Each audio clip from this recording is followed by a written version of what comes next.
안녕하세요. 리딩의 용용입니다. 오늘은 여러분들에게 첫 시간으로 이 책을 준비했습니다. 로버트 키요사키의 부자 아빠, 가난한 아빠. 여러분들 물론 돈이 인생의 전부는 아니지만 돈이 있으면 좋겠습니까? 없으면 좋겠습니까? 있으면 좋겠죠. 그리고 또 여러분 부자가 되고 싶으십니까? 아니면 부자가 되기 싫으십니까? 라고 질문을 하면은 대부분의 사람들은 부자 되고 싶어요 라고 얘기한단 말이에요. 그리고 성공하고 싶습니까? 성공하기 싫습니까? 라고 물어보면은 또한 역시나 성공하고 싶어요 라고 얘기를 하죠. 그래서 이 책은 1997년도에 로버트 키요사키라는 분이 출판을 해서 지금은 부자 아빠 가난한 아빠 2, 부자 아빠 가난한 아빠 3, 부자 아빠 가난한 아빠 4 거기다가 총 8권의 책이 나와 있어요. 그래서 전 세계적으로는 4천만 부가 팔렸고, 그리고 우리나라 한국에서도 300만 부 이상이 팔린 베스트셀러 중에 베스트셀러입니다. 그래서 오늘 해드릴 내용은 부자 아빠 가난한 아빠 1 그리고 부자 아빠 가난한 아빠 2를 곁들여서 아주 심플하게 그리고 누구나 알기 쉽게 정리해드리겠습니다. 자, 이 부자 아빠 가난한 아빠라는 책은 이 로버트 키요사키가 어렸을 적부터 부자 아빠를 만나면서 경험하고 그런 커온 이야기들을 그대로 자신의 스토리텔링을 얘기하고 있는 거예요. 이 로버트 키요사키 주인공에게는 마이크라는 친구가 있었어요. 마이크, 그 마이크 자기 아버지는 가난한 아빠였어요. 하지만 마이크의 아버지는 굉장히 성공한 사업가였죠. 그래가지고 자신의 아버지는 대학원도 나오고 교수로 일하고 있었어요. 하지만 부자 아버지는 중학교밖에 못 나온 상태에서 사업을 일으켜가지고 굉장히 성공했었죠.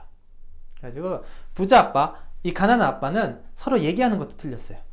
부자 아빠는 이렇게 얘기했죠. 돈은 곧 힘이다. 오, 가난한 아빠는 이렇게 얘기하죠. 난 돈에는 관심 없어. 돈 따위는 중요하지 않아. 일이 중요한 거지. 또한 부자 아빠는 또 이렇게 얘기하죠. 무엇보다 리스크를 관리하는 법을 배워라. 하지만 가난한 아빠는 이렇게 얘기하죠. 돈은 늘 안전하게 관리하고 리스크는 될 수 있으면 피해라. 또한 부자 아빠는 이렇게 얘기하죠. 아버지, 저 이게 너무나도 사고 싶어요. 그러면 네가 어떻게 하면 그걸 살 수 있을지를 고민해봐라. 부자 아버지는 이렇게 얘기하죠. 가난한 아버지는 또 이렇게 얘기하죠. 그런 거 살 돈 없다 아이야. 미안하다 아이야. 참아라. 이렇게 얘기를 합니다. 이렇게 부자 아빠와 가난한 아빠는 둘 다 열심히 살았고 게으르지도 않았어요. 하지만 말하는 것부터 행동하는 것이 전혀 달랐죠.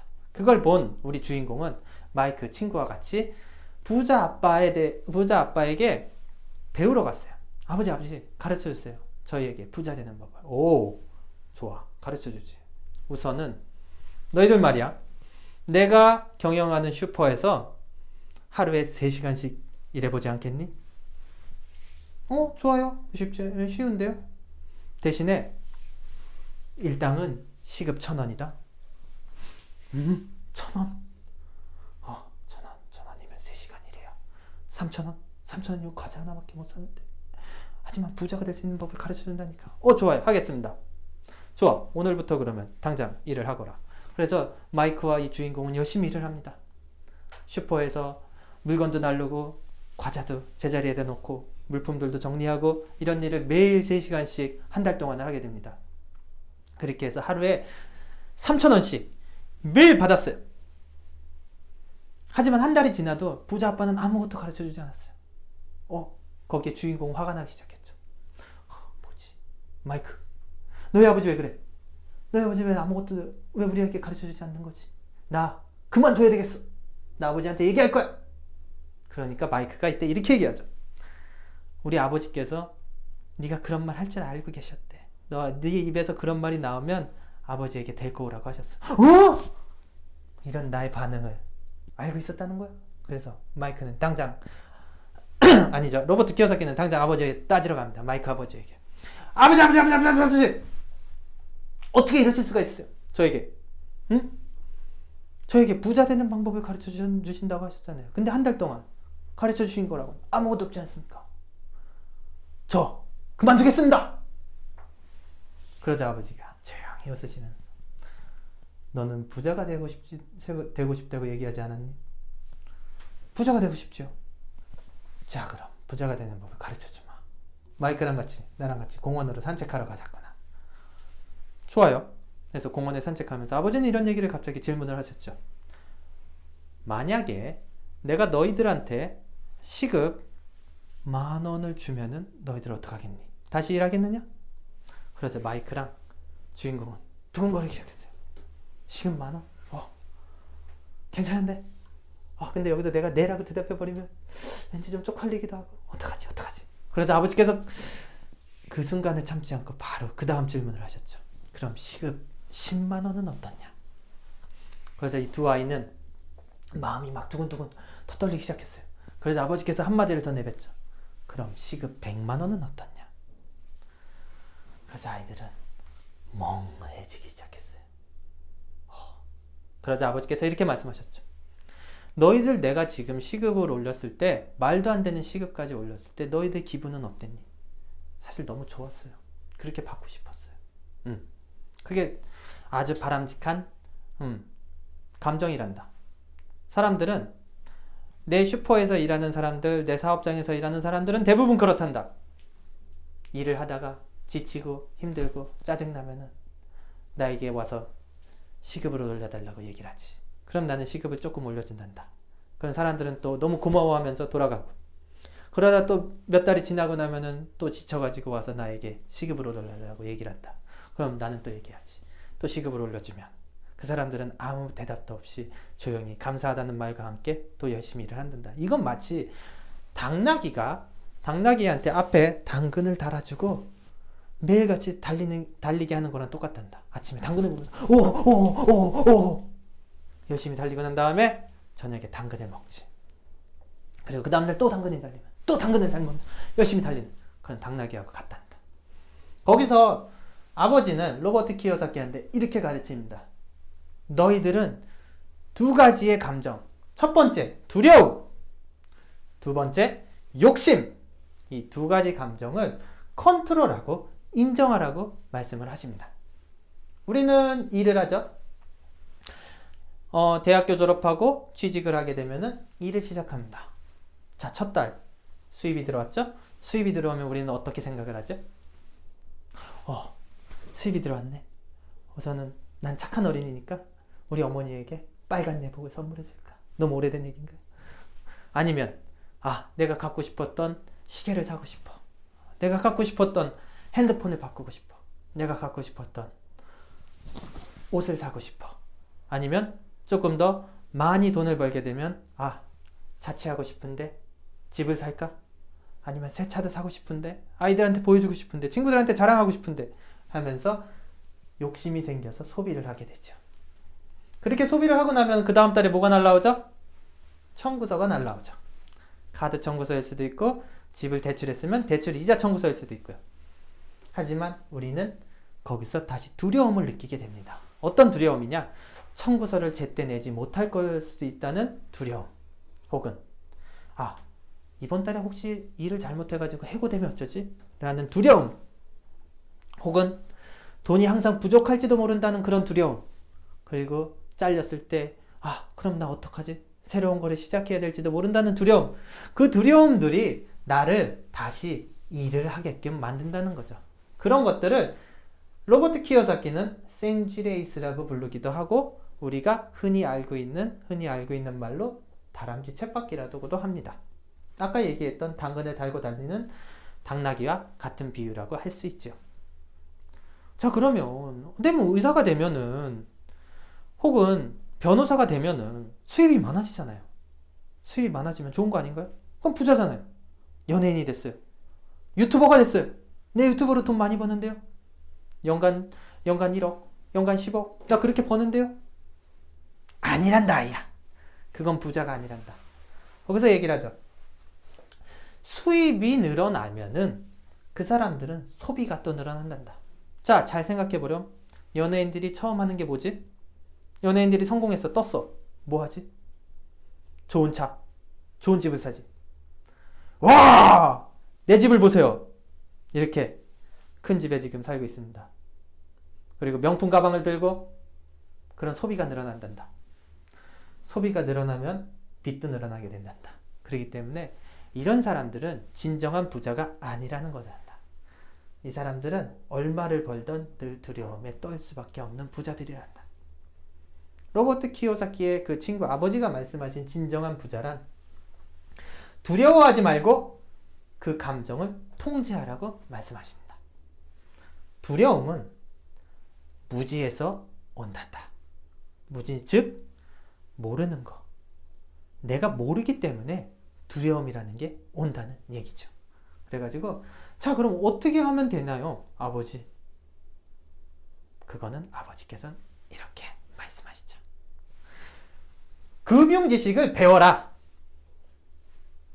Financial Literacy. Financial Literacy. 들어본 적 없는데? Financial, 돈. Literacy. Literacy 뭐죠?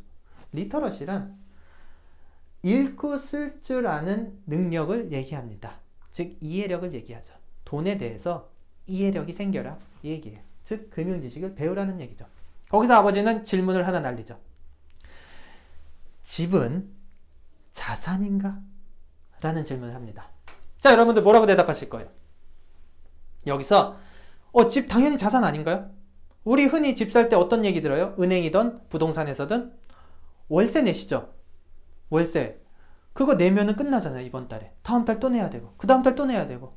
근데 집을 구매하시면 월세 내는 돈이 점점 모여서 30년, 50년 뒤에는 그 집이 내 거가 되는 거예요. 지금 월세 50만원, 100만원 혹은 200만원 내는 것들을 은행 이자와 원금으로 같이 환산해서 나가다 보면은 30년 뒤에는 그 집이 내가 되는 거, 내 거가 되는 거예요. 라는 얘기 많이 들어서 여러분들 집 사고 계시지 않나요? 그쵸?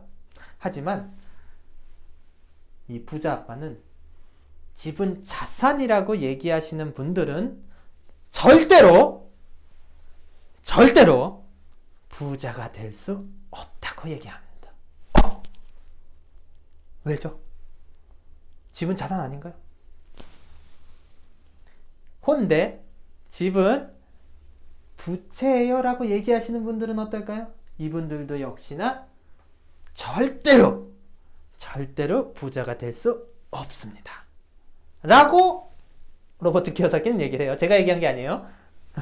자, 그러면 어떻게 얘기한 게 맞는 대답이냐? 플러스 캐시플로우 상태가 된 집은 자산이고 마이너스 캐시플로우가 된 집은 부채라고 얘기합니다. 그래서 경우에 따라 다르고 그 집이 플러스 캐시플로우일 때는 자산, 마이너스 캐시플로우일 때는 부채라고 얘기했을 때 부자가 될 수 있는 가능성이 요만큼이라도 있다는 얘기가 되는 거죠. 또 모르는 단어 나왔죠. 우리 파이낸셜 리터러시 다음으로 또 모르는 단어 나왔어요. 캐시플로우. 캐시라는 얘기는 많이 들어봤죠. 캐시카드. 또 뭐가 있죠? 캐슈너트. 그거 먹는 거죠. 하지만 플로우 뭐죠? 캐시는 돈이잖아요. 플로우는 뭐죠? 플로우는 흐름이라는 뜻이에요. 즉 돈의 흐름이 플러스가 되어 있냐 마이너스가 되어 있냐라는 거죠. 자, 그러면은 자산이 되어 있는 집은 어떤 집이냐? 플러스 캐시플로우가 되어 있는 집은 어떤 집이냐? 내가 집을 소유하고 있고 그 집을 남에게 빌려줌으로 인해서 그걸로 인해서 임대 수입을 받고 있는 경우, 이거는 플러스 캐시플로우예요. 자, 그럼 마이너스 캐시플로우는 언제냐? 내가 은행에서 돈을 빌려다가 은행 이자를 내고 있는 경우, 돈이 나가죠, 매달. 이거는 마이너스 캐시플로우예요. 혹은 은행에 대출이 없다고 친들 그 집에서 내가 살고 있으면 그건 마이너스 캐시플로우예요. 왜? 매달 유지비가 들어가죠. 전기세 들어가죠. 수도세 들어가죠. 유지비 들어가죠. 그런 것들이 있기 때문에 그건 마이너스 캐시플로우인 거예요. 자동차도 똑같아요. 자동차 자산 아닌가요? 자동차 내 거잖아요. 내 거면 내 자산이잖아요. 아니라는 거죠. 그 자동차를 내가 타고 있으면 부채라는 거예요. 자, 차를 타고 있으면 뭐가 나가죠? 보험료 나가죠? 자동차세 나가죠? 내야 되죠? 기름값 나가죠? 엔진오일 갈아야 되죠? 부품 갈아야 되죠? 유지비 나가죠? 그렇기 때문에 마이너스 캐시플로우인 거예요. 근데 차를 가지고 있는데 그 차를 남에게 빌려줬어요. 그래서 그 수입으로 인해서 임대 수입이 들어올 때, 아니 빌려준 수입이죠. 빌려준 수입이 들어올 때 그거는 플러스 캐시플로우인 거예요. 그때 처음으로 자동차는 자산이 되는 거예요. 제 친구가 그런 사업을 하고 있더라고요. 예전에 덤프트럭을 혼자서 운전했어요. 굉장히 덤프트럭을 혼자서 운전하고 힘들게 이래가지고 힘들다 이랬는데 어느 순간 몇 년 뒤에 만났더니 덤프트럭이 3대가 돼 있는 거예요. 은행에서 돈을 빌려다가 덤프트럭을 3대를 산 거예요. 3대를 사가지고 2대를 기사에게 빌려준 거예요. 그러면서 그 기사에게 매달 일정 금액을 받고 있었던 거죠. 그러면은 이 친구에게는 이 덤프트럭 2대는 자산이 된 거예요. 이런 개념이라는 거죠. 자, 하지만 우리는 중학교, 고등학교, 대학교 거기서도 절대로 부자가 될 수 있는 교육을 해주지 않는다는 거예요.